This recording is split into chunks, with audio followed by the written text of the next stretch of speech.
P3K menurut saya pimpinan guru-guru tadi ini, ya kita tidak ada seperti ini kalau tidak ada guru-guru kita, Pak. Luar biasa. Tidak bisa, jangan, tidak bisa. Kita tidak seperti ini kalau tidak ada guru. Saya ikut terharu tadi. Nah, status guru-guru P3K kita ini yang pada akhirnya ingin sekali, merindukan sekali, agar supaya mereka bisa dialihkan statusnya menjadi pegawai negeri sipil. Ini bukan barang haram. Jadi saya bisa memahami lah, maksudnya kawan-kawan ini, apakah di dalam PP itu bisa dimuat bagaimana proses peralihan dari P3K menjadi PNS? Ya Pak, betul Pak. Tanpa batas usia Pak. Jangan teman-teman P3K itu mudah mendapatkan berita yang tidak benar. Misalkan tadi saya mendengar tadi gajinya dibayarkan PAD, bukan. Gajinya dibayar kalau yang daerah APBD. APBD itu bukan hanya komponen PAD, tapi juga dana dari pusat. Nggak boleh untuk P3K nggak digaji, harus gaji. Bahwa hak-haknya itu berbeda dengan PNS itu iya. Pak Abah juga mengakui. Nah, konklusinya apa ke depan? Pak Abah, itu tolong dihitung Pak Abah. Ajak Bu Menteri dan BKN di-exercise. Andai kata P3K, terutama yang guru dan tenaga kesehatan itu dijadikan PNS, itu seperti apa? P3K ini kan solusi. Ketika kawan-kawan honor tidak bisa diangkat jadi PNS. Ketika kita ada moratorium, betul Pak ya? Akhirnya dulu saya berdiskusi dengan Pak Muhajir Effendi. Pak, nggak ada guru di Sumatera Selatan nanti Pak, kalau tidak ada PNS. Semuanya honor. Honor tidak dijamin kehidupannya. Makanya kita buka, akhirnya dibuka namanya P3K. Nah sekarang sudah jadi P3K, mungkin hak-haknya belum bisa disamakan. Nah inilah harus kita perbaiki ke depan agar kawan-kawan ini juga bisa hidup layak sebagai P3K. Hampir pensiun baru diangkat gitu. Udah kami alami juga beberapa kali ketika kami hadir di dalam tes CPNS penerimaan itu. Banyak kami sedih ketika orang-orang yang sudah seharusnya hampir pensiun masih ikut tes gitu. Itu mengenai P3K Pak. Saya sudah pernah sampaikan kepada Pak Deputi. Sebenarnya kan ini kesenjangan Pak. Ada yang paruh waktu dan segala macam ini sebenarnya kesenjangan ini Pak. Tapi kita setuju dengan kata Pak dari Pak Gerindra tadi bahwasannya ya tolong didata Pak berapa sebenarnya lagi yang memang harus P3K ini ya kalau memang mau di PNS kan sebenarnya Pak disamakan statusnya ini memang kewajiban negara untuk melindungi masyarakatnya Pak. Bahwa P3K memiliki kesempatan untuk PNS itu bagi, mohon maaf, Bapak Abbas Subagja dan Bapak anggota Dewan yang terhormat, itu bagi yang persyaratan itu hanya 35 tahun ke bawah. Nah, kami ini ibarat makanan ini sudah kadaluarsa, tidak bisa 35 ke atas. Membuat undang-undang itu harus kesepakatan antara pemerintah dengan DPR. Usulan Bapak Ibu kita akan masukkan. Ingat nggak dulu afirmasi? Itu kan perjuangan DPR juga. 50 tahun lolos, 35 plus lolos. Iya kan? Halo sahabat belajar semuanya, video kali ini kita akan membahas rapat dengar pendapat langsung dari ruang sidang Komisi 2 DPR RI terkait permasalahan P3K. Sahabat belajar semuanya, Komisi 2 DPR RI meminta Kementerian PAN-RB RI berkoordinasi dengan instansi terkait untuk menindaklanjuti aspirasi Ikatan Pendidik Nusantara atau IPN dengan menyusun pengaturan yang memberikan kepastian status, karir, jaminan sosial dan perlindungan hukum serta mempertimbangkan proses peralihan status dari P3K menjadi PNS, khususnya guru dan tenaga kesehatan, serta memastikan implementasi Undang-Undang tentang Aparatur Sipil Negara atau ASN dan Undang-Undang tentang hubungan keuangan antara pemerintah pusat dan pemerintah daerah atau HKPD tidak menimbulkan diskriminasi terhadap PNS dan P3K. Menurut IPN, yang menjadi latar belakang menyampaikan aspirasi atau melakukan RDP dengan Komisi 2 DPR RI diantaranya adalah sebagai berikut. Tidak adanya payung hukum dan kepastian hukum untuk mendapatkan hak setelah pensiun. Kemudian tidak adanya jenjang karir, sedangkan banyak guru yang sudah S2 atau S3. Sahabat belajar semuanya, tentang jenjang karir P3K telah dibahas di channel ini dengan thumbnail seperti ini. Cukup didengarkan saja, Anda akan paham karir P3K. P3K bisa ikut CPNS, gaji berkala P3K.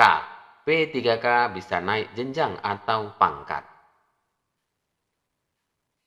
Kemudian timbul kekhawatiran bagi guru P3K dalam hal kontrak, kesenjangan antara P3K dan PNS. Dan banyak hal lain yang disampaikan pada RDP Komisi 2 DPR RI dengan pemerintah. Untuk lebih jelasnya, sahabat belajar semuanya bisa menyaksikan video berikut ini. Latar belakang kami itu, karena tidak adanya payung hukum. Kita selalu bertanya-tanya, kita dikontrak, memang benar. PBPK itu kan memang perjanjian kontrak 5 tahun. Oke. Tapi seiringnya waktu, banyak kejadian, ada yang tidak diperpanjang. Itu kan menimbulkan kita was-was. Was-was dalam bekerja, ya kan? Apakah kita diperpanjang atau tidak. Nah, sedangkan tugas kita juga banyak. Kami alhamdulillah di IPN itu saya sudah bilang sama teman-teman, meskipun kita dikontrak, tapi jangan sampai kompetensi kita tidak ada. Akhirnya banyak teman-teman mengikuti lagi S2, ada yang bahkan S3, itu padahal kita mengajar di mana? Di SD. Ada. Sampai S3 loh, ngajar di SD. Karena pengennya anak-anak kita itu ke depannya lebih baik lagi. Nah, dalam kesempatan ini kami minta pemerintah bisa melihat, terutama Pak Presiden, tolong kami. Supaya kita tidak ada lagi di sekolah itu, kamu P3K itu 5 tahun kemudian sudah nak entah diangkat atau tidak lagi. Karena sesuai anggaran. Gitu ya. Nah, di situ ada perbandingan P3K dengan PNS. Kalau status kepegawaian itu PNS-nya tetap, terus jenjang karirnya ada, pensiunnya ada. Nah, kenapa kami itu selalu datang? Saya sudah 2 kali datang di sini. Di Komisi 10 juga sudah sering kali datang untuk minta peralihan. Di Komite Pendidikan DPD RI juga kami datang sudah berapa kali, tapi tidak pernah ada langsung klik. Oke, kami revisi undang-undangnya, kita bisa peralihan. Makanya saya minta tolong di Komisi 2 ini, tolonglah jembatani kami dengan pemerintah supaya kita bisa dialihkan menjadi PNS, dan juga pemerintah tidak pusing lagi. PNS tok, tidak ada lagi P3K yang full time, part time. Nanti ada lagi seperempat time, penuh. Saya membawa sampel, Pak. Ada namanya Ibu Entin dari Karawang, mengabdi sudah 28 tahun. Masuk P3K. Pensiun di Juni 2025. Tidak mendapatkan apapun dari pemerintah. Itu sistem penggajian kita itu masih, maksud saya Pak, kalau memang tanggal 1 sudah gajian, ya tanggal 1 selesai. Tidak molor-molor lagi, dan semoga kita ke depannya, guru-guru semua se-Indonesia Raya ini lebih baik lagi dalam memajukan pendidikan. Kita sama-sama tolonglah kami supaya bisa dialihkan ke PNS, karena kita tidak minta juga nak gaji pensiun itu nak 5 juta, tidak lah. Paling 1 juta 2 juta jadilah. Yang penting per bulan kita nanti pensiun ada. Ya kan? Jadi jangan sampai anak kita ini nak bawa panti jompo itu lah. Atau kita begitu selesai 60 tahun jadi pengangguran. Ya kan? Nah, mulai dari awal lagi kita nak buka-buka les lagi. Itu sementara dulu itu Pak, nanti dilanjutkan ke teman saya. Beliau lebih paham tentang PBPK. Mengapa kami mau meminta peralihan P3K PNS untuk guru dan tenaga kependidikan? Karena sesuai Undang-Undang Amanat Undang-Undang Nomor 20 Tahun 2023 Pasal 21 tentang hak ASN ayat 8 yaitu tentang pengembangan talenta karir dan pengembangan kompetensi. Ini sesuai dengan pasal 1 itu Undang-Undang Nomor 20 Tahun 2023. ASN itu ada dua, pegawai negeri sipil dan pegawai pemerintah dengan perjanjian kerja. Cuma kami terkena di pasal 4 yaitu pegawai pemerintah dengan perjanjian kerja itu adalah kontrak atau disebut dengan outsourcing. Bayangkan Pak, berapa mirisnya seorang guru yang puluhan tahun yang bekerja di situ disebut outsourcing. Itu mungkin penulisan kami. Yang kedua, dasar undang-undang yang mengapa kami sangat ingin peralihan P3K ke PNS untuk guru, yaitu tentang Undang-Undang Nomor 1 Tahun 2022, tepatnya pasal 146 ayat 1 Peraturan Menteri Keuangan Nomor 24 Tahun 2024 tentang belanja daerah untuk pegawai daerah. Itu hanya tinggal 30%. Bayangkan Pak, termasuk kabupaten kami, belanja pegawai daerah itu sudah melebihi 30%. Secara otomatis, pegawai yang akan dirumahkan, yaitu pegawai kontrak, atau kami Pak. Bayangkanlah kami seorang guru, daerah 3T, kami harus dikontrak, dan dengan dasar undang-undang yang efisiensi anggaran sekarang kami harus itu. Jadi itu dua mungkin Pak. Jadi yang ketiga sesuai dengan peraturan pemerintah atau PP turunan nomor 17 tahun 2020 yaitu pasal 74 ayat 1 dan ayat 2 tentang peralihan jabatan untuk fungsional itu baik PNS dan guru ke jabatan lainnya. Di sini kami meminta kepada Komisi 2, kami dan berharap supaya revisi Undang-Undang ASN itu untuk P3K atau PPPK itu menjadi jenjang karir Pak. Seperti PNS. Kami terhalangi sekarang ini. Kami tidak ada jenjang karirnya. Jadi kami tidak bisa berubah kemana-mana jabatannya. Jadi hanya golongan 9, ya S1 ya golongan 9. Kami sangat miris Pak. Disebut guru beban negara, disebut guru harus ikhlas. Tidak, kalau mau menjaga itu guru harus berdagang, meluang. Disebut ban serap, cadangan. Yang sangat miris Pak. Saya sendiri miris Pak sebagai guru. Sudah 18 tahun dari 2007 saya mengabdi di daerah 3T.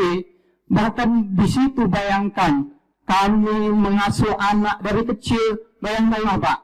Jadi mohonlah kepada DPR RI Komisi 2 yang bisa merevisi Undang-Undang ASN, yang bisa merubah Undang-Undang ASN. Kami berharap besar bahwasanya ASN P3K guru dan tenaga pendidikan bisa beralih ke PNS.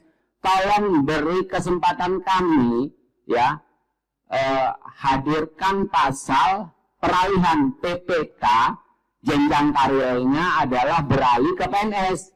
Ini sebagai solusi penyelesaian Pak. Negara harus hadir. Bagaimana dengan ASN PPK yang mohon maaf tidak berumur panjang atau meninggal dunia?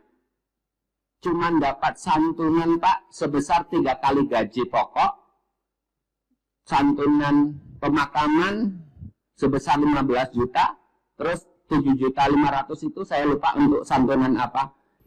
Dari mulai tahun 1985 Bapak. Mungkin di sini ada yang belum lahir. Saya di situ honor Bapak selama sekian tahun sampai akhirnya ada pengangkatan P3K. Waktu itu saya honor hanya dibayar Rp5.000 per bulan. Kemudian setelah kesini ada uang bos. Saya dibayar honor 200.000 sampai diangkat menjadi P3K. Saya dibayar honor 900.000 per bulan dan diangkat menjadi P3K tahun 2022-23. Oleh pemerintah saya diberikan tugas 5 tahun, namun karena usia hanya saya bisa menjalankan 2 tahun untuk menjalankan tugas P3K. Saya diberikan SK pensiunan oleh BKN. Saya sangat besar hati. BKN katanya, Ibu, ini SK-nya. Sekarang Ibu tinggal datang ke kantor BPJS untuk membereskan BPJS ketenaga kerjaan. Saya bawa kartu, bawa kakak, dan dilengkapi semua persyaratan. Ternyata sampai di kantor BPJS tidak ada apa-apa, Bapak. Kantor BPJS bilang katanya ada nanti bila Ibu meninggal atau Ibu kecelakaan.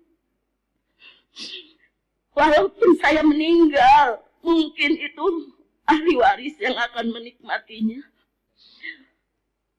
Di BPJS tidak ada uang tunjangan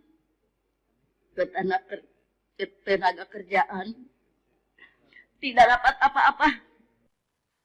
Berikut ini saran, pendapat, solusi dari permasalahan yang ada oleh beberapa anggota DPR RI.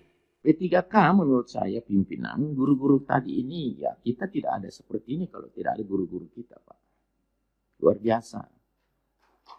Tidak bisa, jangan bisa. Kita tidak seperti ini kalau tidak ada guru. Saya ikut terharu tadi.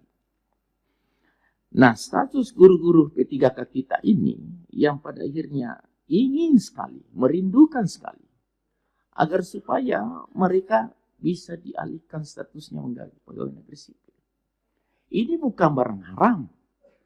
Ini terbuka peluang, ruang, aturan menuju ke sana sudah terbuka. Nah, tinggal Komisi 2 insya Allah nanti akan berjuang. Percayakanlah kepada kami semua ini, hikmah dari pertemuan kita hari ini adalah bisa memetik makna bahwa di pikiran dan hati nurani para guru-guru yang mulia ini, calon penghuni surga ini yang melahirkan pemimpin bangsa ini, insya Allah kami akan perjuangkan pada revisi undang-undang. Ingat, karena itu adalah payung besarnya nanti. Jadi modal kami karena sudah kuat. Kami dari Komisi 2 sudah menangkap betul bahwa guru-guru kita ini, guru-guru kami ini, guru kita semua ini ingin sekali hidupnya jauh lebih baik. Karena saya punya pandangan, P3K dengan ASN itu sendiri, PNS itu sendiri, jujur saya katakan tidak akan mungkin bisa dipisahkan dan tidak boleh ada perbedaan dari segi hak administrasi dan keuangan. Kesejahteraannya harus ditetapkan. Jadi jujur, Kanda pimpinan, saya juga ikut terharu tadi mendengarkan hati nurani. Dan itu adalah menjadi modal kuat bagi kami di Komisi 2 nantinya dengan teman-teman untuk menyuarakan. Karena begini Bu, Bapak Ibu sekalian, kami di DPR ini bukan keputusan orang per orang, keputusan kolegial, kolektif kolegial. Tapi kalau kami bersatu menyuarakan isi hatinya guru-guru tadi dengan tangisan apa semua, kami memahami sekali. Saya terharu sekali Bapak Ibu sekalian. Bapak Ibu sekalian yang saya hormati, saya sependapat tadi memperjuangkan TNT itu dihitung dari start awalnya sebagai honor. Setuju sekali saya. Itu salah satu sendi keadilan untuk memperjuangkan hak-hak P3K. Saya Bapak Ibu sekalian, saya sebagai pendatang baru di DPR RI ini, tapi saya syarat pengalaman 10 tahun sebagai kepala daerah, mengerti sekali bagaimana nasib hidup dan kehidupan dan honorer, tenaga guru, tenaga kesehatan. Nah, ini insya Allah pimpinan akan menyuarakan. Pasti akan menyuarakan. Pasti akan. Kami semua ini lahir dari tangan Bapak Ibu sekalian.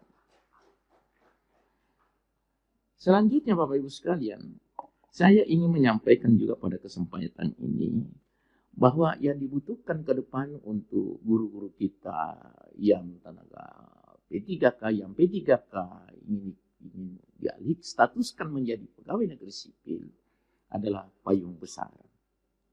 Nah, berdoalah, percayakanlah kepada kami Komisi 2 untuk memperjuangkan apa yang ada di pikiran dan hatinya para guru-guru kita ini dalam rangka revisi Undang-Undang Aparatur Sipil Negara. Jadi P3K ini kan solusi sementara, ya kan? Solusi sementara. Dan solusi sementara itu bukan untuk membebani. Aslinya bukan untuk membebani, justru untuk menyelesaikan masalah yang mampu dilakukan oleh pemerintah saat ini. Karena itu, jangan teman-teman P3K itu mudah mendapatkan berita yang tidak benar.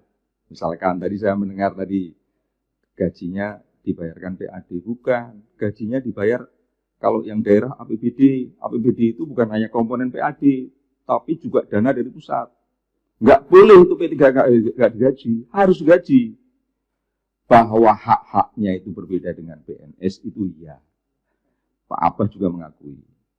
Nah, konklusinya apa ke depan? Pak Abah, itu tolong dihitung Pak Abah. Ajak Bu Menteri dan BKN di-exercise. Andai kata P3K, terutama yang guru dan tenaga kesehatan itu dijadikan PNS, itu seperti apa? Cetak birunya. Kan kita mengakui bahwa P3K ini kan memang solusi jangka pendek kan. Mereka kan diseleksi juga kan. Seleksi. Jadi kita posisinya begitu ibu-ibu, ya kan. Saya nggak mau menasihati sabar, ibu udah sabar. Cuma biarkan proses ini tetap berjalan, ya kan. Kita meminta Komisi 2 kepada pemerintah untuk melakukan exercise, untuk melakukan hitung-hitungan, untuk melakukan mitigasi. Andai kata P3K yang guru dan tenaga kesehatan itu ditransfer posisinya untuk menjadi PNS itu seperti apa. Dan itu nanti dilaporkan kepada Komisi 2, dikasih limitasi waktunya, Pak Dede Yusuf.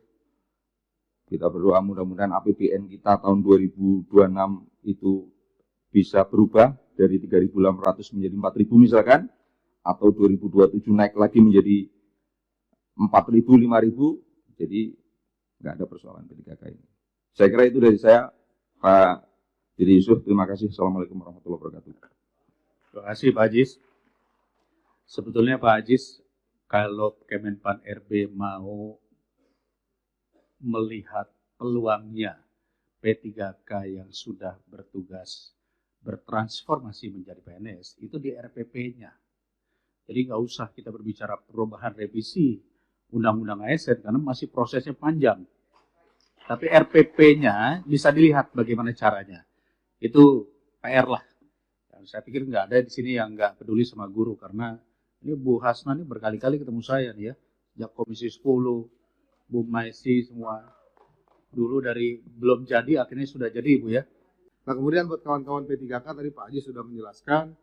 Ya mudah-mudahan Pak Ketua juga tadi sudah mencarikan solusi Pak Pimpinan. Ya kita lihat aja nanti Pak Pimpinan ya. Kalau Pak Pimpinan dengan Bu Hasna ini sudah sering komunikasi pasti dari zaman Komisi 10. Dan kita dulu juga, saya dulu masih di daerah Pak.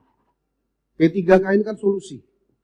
Ketika kawan-kawan honor tidak bisa diangkat jadi PNS. Ketika kita ada moratorium. Betul Pak ya? Akhirnya dulu saya berdiskusi dengan Pak Muhajir Effendi. Pak, nggak ada guru di Sumatera Selatan nanti Pak. Kalau tidak ada PNS. Semuanya honor. Honor tidak dijamin kehidupannya.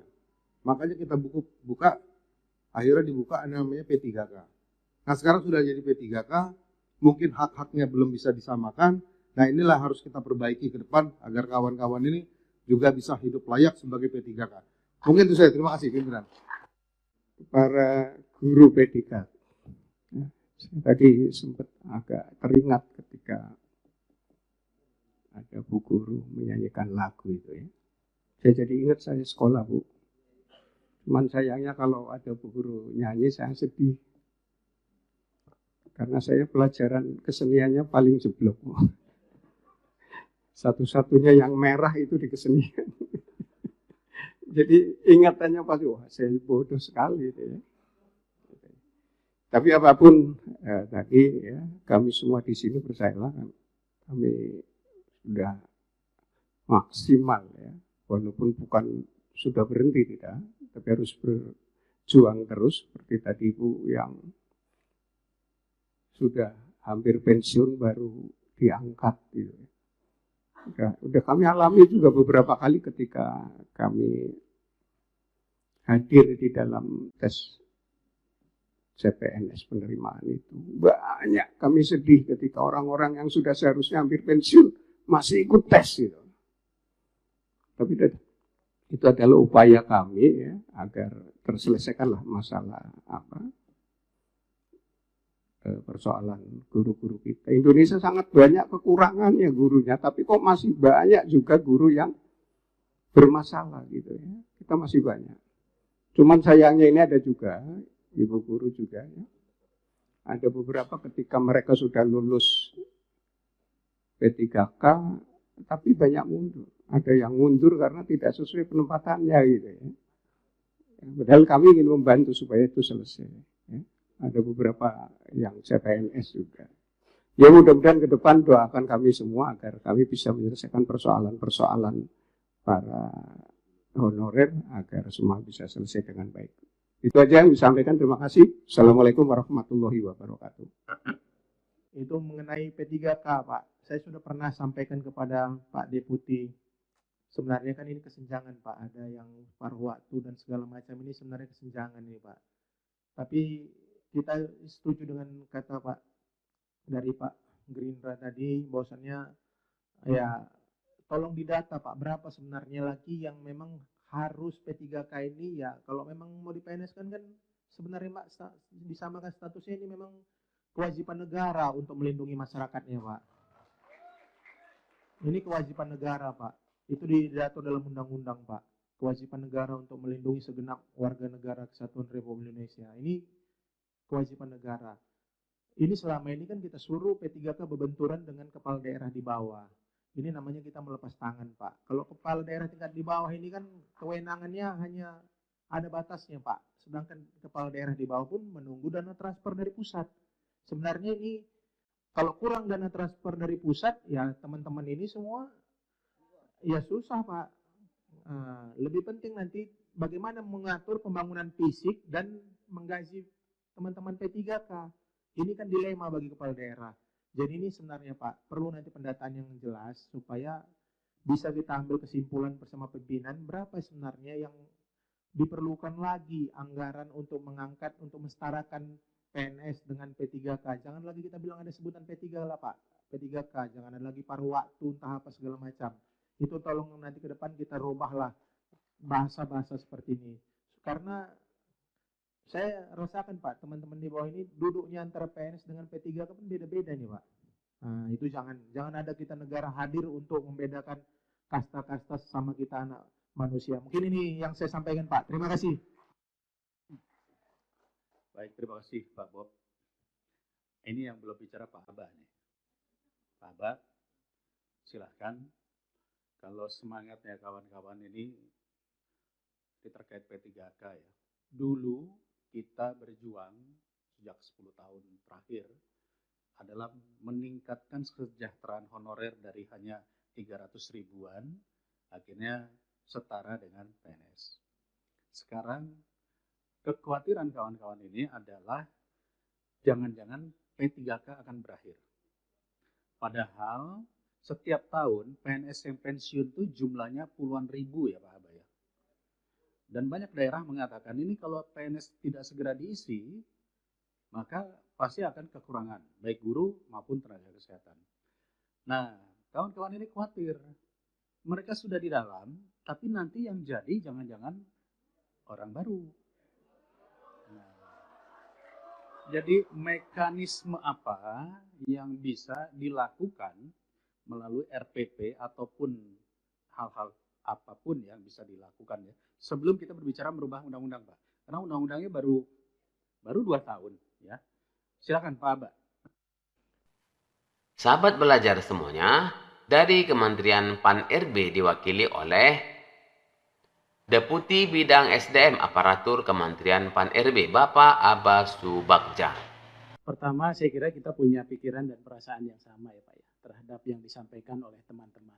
Ya, itulah yang langkah-langkah yang sudah kita lakukan. Termasuk juga beberapa terobosan kebijakan yang dituangkan dalam undang-undang oleh Bapak Ibu pimpinan dan anggota DPR yang terhormat. Yang pertama, saya ingin sampaikan kenapa esensinya itu ada P3K kan itu ya. Jadi yang pertama di Undang-Undang 8 ya, 74 ya, Undang-Undang 4399 itu dulu status kita itu hanya PNS saja gitu. Tapi di situ banyak juga tenaga-tenaga honorer, non ASN dan sebagainya yang penghasilannya itu beda-beda Pak. Bahkan tadi betul tuh ada yang 50.000, ada yang 200.000 dan sebagainya. Jadi pertama statusnya tidak jelas dengan berbagai sebutan, penghasilannya juga tidak jelas. Sehingga banyak teman-teman ini yang dia berdedikasi tinggi, seperti teman-teman tadi yang sudah disampaikan, tapi hak-haknya itu tidak terpenuhi. Tapi jumlahnya ini cukup banyak sekali gitu ya. Sehingga lahirnya tadi Undang-Undang 5 2014 ya. Muncullah di situ ASN itu ada PNS, ada P3K. Kenapa ada P3K? Pertama banyak usianya yang melebihi 35 tahun, Pak. Ya. Yang kedua, jenjang pendidikannya juga yang tidak standar. Ketiga, cara masuknya itu tidak kompetitif dan tidak selektif. Sehingga dicarilah afirmasi. Walaupun prinsip dasarnya P3K itu khusus orang-orang yang memiliki keahlian tertentu sesungguhnya, Pak. Tapi dalam perjalanannya, akhirnya karena banyak teman-teman tadi, maka diakomodirlah untuk teman-teman yang honorer, Pak. Sesungguhnya ini bukan untuk honorer, Pak.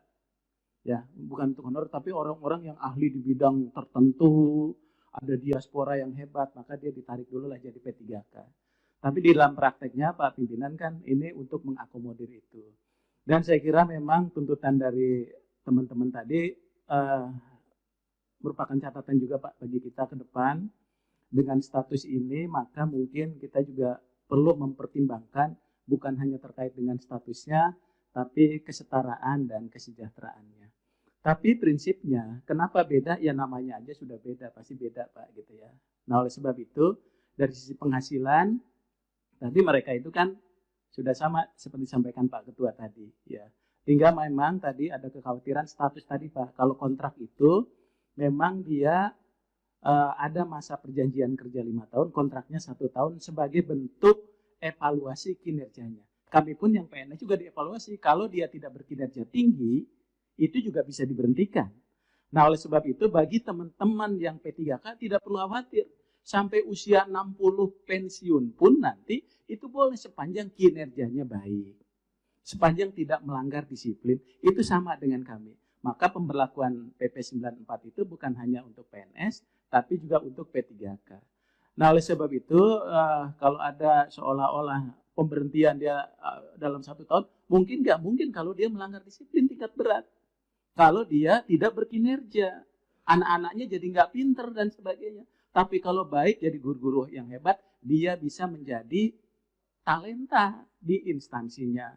Maka di Undang-Undang 20 2023 yang diinisiasi oleh DPR itu menyebutkan mobilitas talenta. Talenta itu termasuk ASN, P3K, dan PNS. Bahkan bisa jadi eselon 1 kan dari P3K itu juga teman-teman.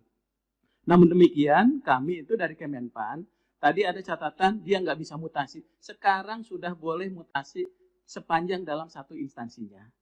Jadi dari unit 1 ke unit lain itu sudah kita perbolehkan sepanjang tidak berganti jabatan. Tapi dia boleh mutasi. Yang kedua, pengembangan kompetensinya boleh nggak? Boleh sepanjang tidak mengganggu pekerjaannya. Dan boleh nggak dia dibiayai oleh instansinya? Itu boleh sekali, Pak. Nah, yang ketiga, kita juga sudah buat terobosan supaya teman-teman yang P3K itu boleh nggak melamar jadi PNS? Boleh. Kalau dulu melanggar PNS itu, Pak Ajis, dia harus melamar PNS, dia harus berhenti dari P3K-nya.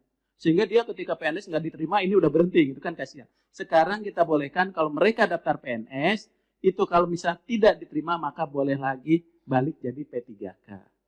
Nah, kemudian Bapak Ibu, teman-teman sekalian, mungkin teman-teman ini masih beruntung, Pak Ketua. Tapi teman-teman saudara-saudara kita yang sekarang malah belum jadi P3K, itu juga masih banyak. Ya. Nah, ini bagi teman-teman yang sudah hadir di sini, saya kira kita syukuri dulu. Kemudian saya kira tadi yang sampaikan Pak Topan, Pak Ajis, Pak Giri dengan Pak pimpinan tadi, itu sudah respon yang cukup merespon apa yang Bapak Ibu inginkan. Salah satunya tadi mungkin memang basis kita di undang-undang Pak pimpinan. Jadi karena P3K-nya disebut di dalam undang-undang. Ya sehingga kalau misalnya status kita akan kembali ke masa yang lalu gitu ya, ya basisnya memang harus di undang-undang ketika kita bicara bahwa ini akan PNS. Jadi prinsipnya kami dari Kemenpan, dari pemerintah, kalau undang-undangnya itu memungkinkan gitu ya, proses itu, maka tentunya kita akan bersama-sama menjalankan mandat dari undang-undang itu sebagaimana yang kita lakukan saat ini. Barangkali itu Pak, kemudian yang paruh waktu itu juga strategi kita daripada mereka berhenti, sampaikan Pak Ajis, itu masa transisi. Jadi kita tekankan kepada kepala daerah, diangkat dulu dan diberikan NIP supaya ada kepastian hukum. Uangnya nggak ada, belanja pegawainya melebihi 30%, maka boleh dibayar dulu dengan anggaran yang ada saat ini. Tapi ketika anggarannya cukup, maka dia bisa diangkat menjadi P3K. Itu adalah masa-masa transisi strategi yang kita terapkan supaya tidak ada pemberhentian massal Pak terhadap tenaga honorer saat ini. Barangkali itu Pak Pimpinan, makasih. Sahabat belajar semuanya, berikut ini kesimpulan dari rapat dengar pendapat Komisi 2 DPR RI dengan pemerintah tentang P3K. Tentunya di dalamnya ada Ikatan Pendidik Nusantara ya, sahabat belajar semuanya. Saya akan coba bacakan kesimpulan ini sifatnya mengikat bersama dengan pemerintah ya. Jadi yang pertama, Komisi 2 DPR RI telah mendengar, memahami, dan akan menindaklanjuti penyelesaian permasalahan yang disampaikan oleh Dewan Pengurus Pusat Ikatan Pendidik Nusantara IPN terkait aspirasi status kepegawaian guru dan tenaga kependidikan P3K. Yang di poin 2 Pak, mungkin di sini Bapak kami ya, kalau untuk kepegawaian Deputi Kemenpan RB, seperti Bapak sampaikan. Tadi saya mendengar bahwasanya Bapak Deputi bilang PP turunan itu sudah di Mensesnek. Jadi apakah kami cuma mau memasukkan satu aja di poin 2 mekanisme tentang peralihan P3K ke PNS di PP turunan tersebut. Itu aja kami mohon, karena kembali lagi kepada Menpan RB. Itu dimasukkan di situ Pak. Ya. Nanti ditulis saja. Tadi kan saya sudah sampaikan, dicari aturannya agar proses peralihan itu bisa dijadikan sebagai bahan pertimbangan. Ya. Nah, dimasukkan saja nggak apa-apa. Ya, dimasukkan. Yang penting nanti sekali lagi baik karena yang ngurus Perpres ya, PP ya. Ya. PP itu memang Seknek. Ya. Nanti kawan-kawan silahkan datang ke Seknek. Siap. Nanti kita sudah mendorong. Kalau kami percaya kawan-kawan ini sudah profesional ngajar, tinggal bergeser saja kan? Iya. Siap Pak. Iya. Makasih Pak. Oke, nggak apa-apa, ditulis saja. Memberikan kepastian status, perlindungan hukum, dan apa tadi? Mempertimbangkan proses peralihan dari P3K menjadi PNS, kan gitu kan? Belum selesai, Ibu nanti harus ke Seknek. Mohon rekomendasinya, pimpinan. Baik, cukup ya, IPN ya.